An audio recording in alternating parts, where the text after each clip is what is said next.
I thought you were a good daughter-in-law, but it seems I was wrong. Leave this house and never come back. You're nothing but a parasite. Pack your things and go.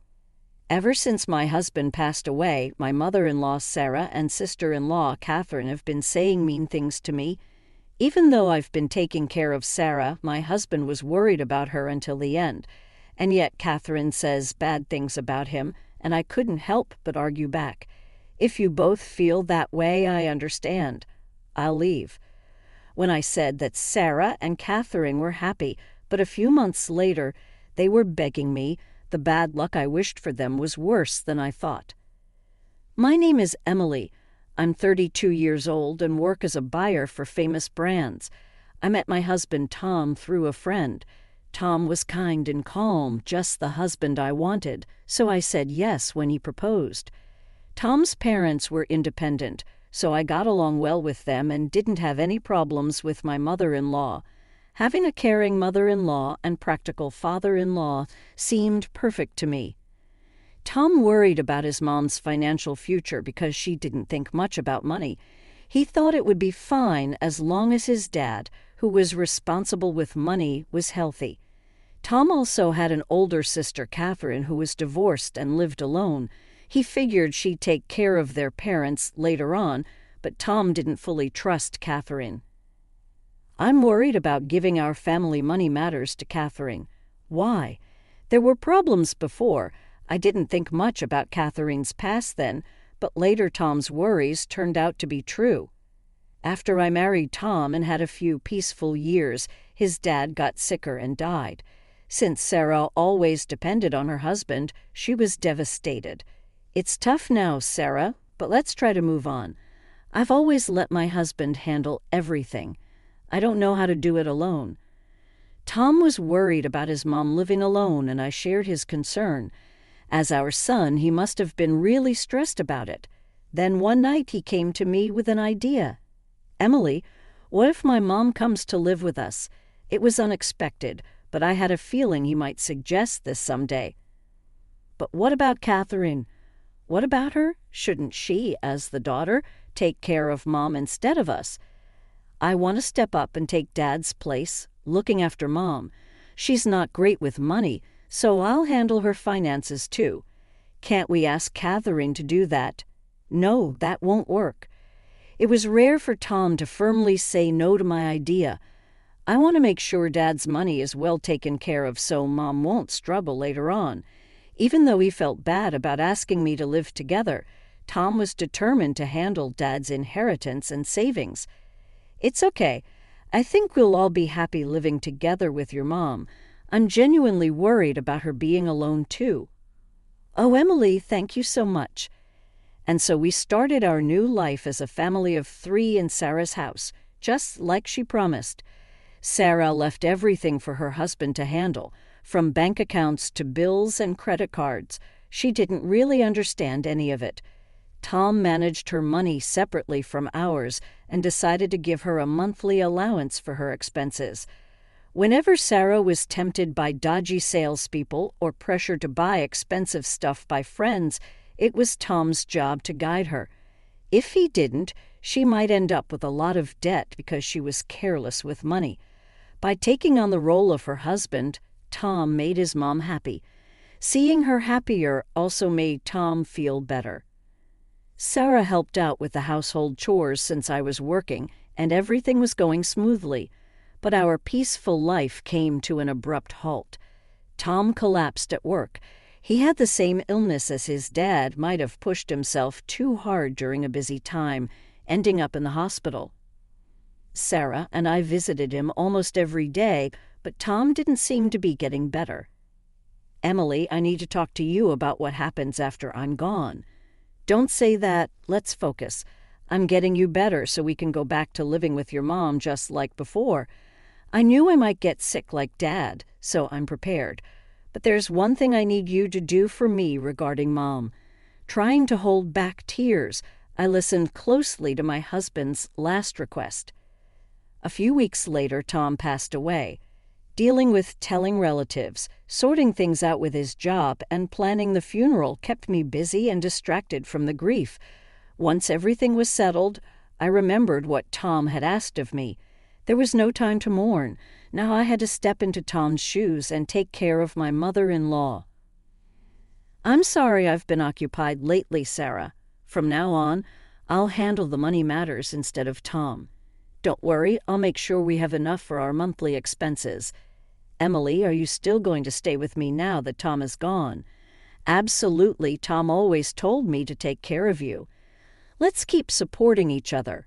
"I understand." Sarah's eyes filled with tears as she spoke. "I'm sorry for putting the burden of finances on you while you're already busy. Don't worry, keeping busy helps me cope, so it's actually helpful. But Catherine didn't seem happy about me living with her mom. When she found out I was not only staying but also handling the money, she burst into the house in anger." "Why is Emily, an outsider, still here after Tom's gone? And why is she in charge of the money? Doesn't that seem strange to you? Before Tom passed away, he asked me to take care of Sarah and handle the finances." "Are you just saying that conveniently?" "No, it's what Tom wanted." "Is there some hidden reason behind this? And are you using Tom's name to your advantage?" Catherine wasn't convinced, but she backed off for the time being. However, the next week she came back furious. "Emily, what do you think you're doing?" "I saw everything." "What are you talking about? You're having an affair, aren't you?" "I saw you going into a men's store and dining at a fancy restaurant with a man. Are you using Tom's money on your lover?"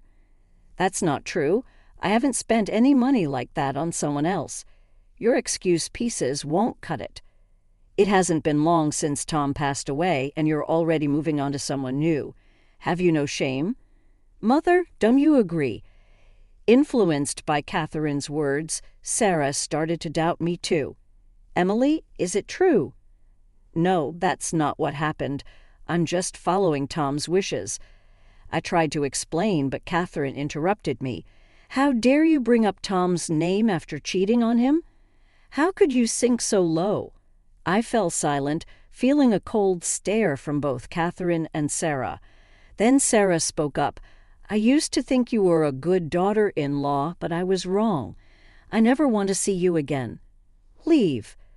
Catherine chimed in triumphantly. "That's right, parasites like you don't belong here." Determined not to let Tom's wishes go to waste, I endured it all. With that resolve, I remained silent, but Sarah and Catherine didn't stop there. They continued to hurl hurtful words at me. "Poor Tom picking someone like you.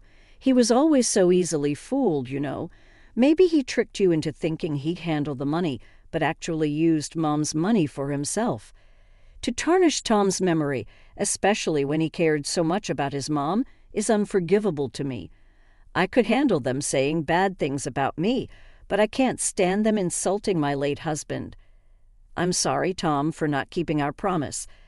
I silently apologized to him as I turned to Sarah and Catherine. "I understand. I'll leave like you both want." Hearing my words, the two exchanged looks and grinned. "Finally seeing reason, huh? Leave the bank book here when you go." "Sure." I handed over the bank book containing Sarah's living expenses and her husband's inheritance, then left the house. But 3 months later, I got a call from Sarah, whom I had distanced myself from. "Emily, they're saying I can't pay my car bill." "Why? What's happening?" "Maybe you spent too much and don't have enough left. You should check your balance using your bank book." "How will I do that?" It seems Sarah hadn't changed. She was still careless about money even after I left. As I thought this, Sarah started yelling at me angrily. "This never happened when you were here. Suddenly, after you left, the money's gone. You must have stolen it. I can't believe this. Come here right now." Furious, Sarah hung up the phone. Feeling heavy-hearted, I reluctantly went to her house. When I arrived, both Sarah and Catherine were waiting for me. Ignoring Sarah's anger, I accessed her online banking, checked the balance, and showed it to her. "Here's the transaction history for this account. As you can see, while I was managing it, the balance never went negative. Do you understand?" Because I was saving money. It's hard to believe that you, who aren't good with money, would suddenly start saving. Actually, the balance stayed positive because I was depositing $1,500 every month for living expenses. Living expenses? I didn't know about that. Tom and I did it while he was alive. We decided to use our money to cover your expenses so your savings wouldn't go down. Really? Tom did that? Yes, even after he passed away, I kept doing it with $1,500 for my own salary, but when you asked me to leave, I stopped. Then I continued showing Sarah the transaction details. Let's see the transactions after I left. There are more than $1,500 being taken out, suggesting big expenses. I didn't change my spending habits. Maybe Catherine used it. With that, I shifted the conversation to Catherine. Looking at the details, there were car payments at fancy stores and restaurants. I can't picture Sarah spending money at those places. Catherine, do you have any clue? It wasn't me, but I can't think of anyone else who might have used it. But could it be you? Did you secretly use a family card or something? I see you at those shops and restaurants. Before, even now, you're still using Mom's money. How low can you go? Can you just stop? I was there for work. The meals were for a meeting with a shop owner. Just because I say it's for work, you think you can't trust me. Fine, let's confirm it right now. I immediately called the shop owner. Thank you for always helping us out. Yes, it was last Friday and the item was, well, I was checking some details on the phone. Catherine just stared blankly. Thank you. Can you include that as well? After ending the call and checking my email, I showed Catherine and Sarah the attached photo. It showed Catherine shopping at the store. What's this? Catherine looked shocked as she saw the photo. It seems the security camera caught you, Catherine, buying these luxury items. When I spoke to the shop owner, they confirmed it right away. I'm pretty sure the person in this photo is you, don't you agree? Catherine was speechless. The shop owner also mentioned that items matching the ones you bought have been showing up at pawn shops lately.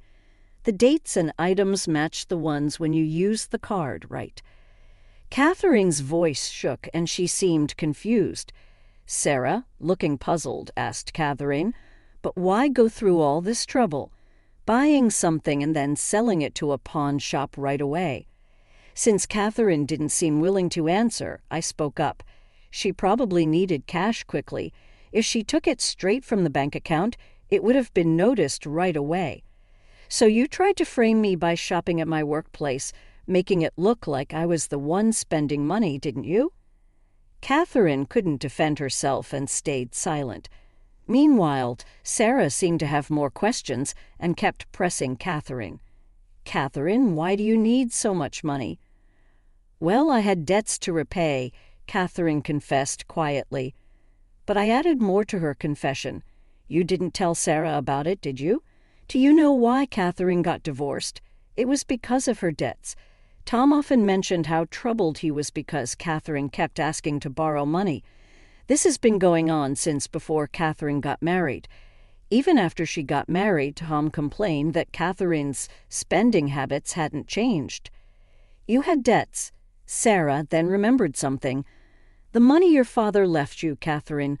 I gave you a bank book with the inheritance in it, didn't I? Don't tell me even that money. At Sarah's request, I checked the balance of the bank account where the inheritance was kept. Sarah, the bank account is completely empty. What? Completely empty? But a few days after I left the house, all the money was taken out of the account. No, this can't be. Sarah collapsed to her knees, yelling at Catherine in anger. What's the problem? I had to meet my repayment deadline. My father would have let me, his daughter, use the inheritance however I wanted. I can't believe it. Sarah is so stunned. It seems Tom was right all along. He always said letting Catherine handle money was risky. He probably saw this coming. Sarah gave Catherine a stern look. That money wasn't just for me, you know. You got your share of the inheritance, right? Who uses someone else's money? You're the one taking advantage of this house. Leave. We're done. Mom, wait. Didn't we agree that I would live here in Emily's place after she left? If I stay with someone like you, I'll end up in debt too. I expect you to return every cent of your father's inheritance.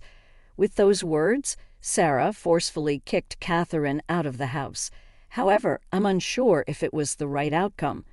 Since then, we've lost all contact with Catherine, and Sarah never got back any of the misused inheritance. If she still had it, Sarah could have lived comfortably in her old age. But now she lives in poverty and loneliness. On the other hand, even though Catherine used the inheritance to pay off her debts, her spending habits didn't change, and she's accumulated even more debt. Without money to repay her debts, she keeps moving to avoid her loan sharks. Only now do I truly feel the weight of Tom's passing.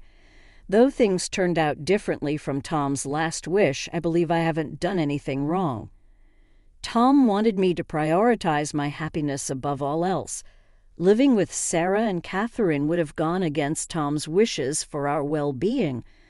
I believe he would understand. From now on, with memories of Tom in my heart, I'll take a new step forward.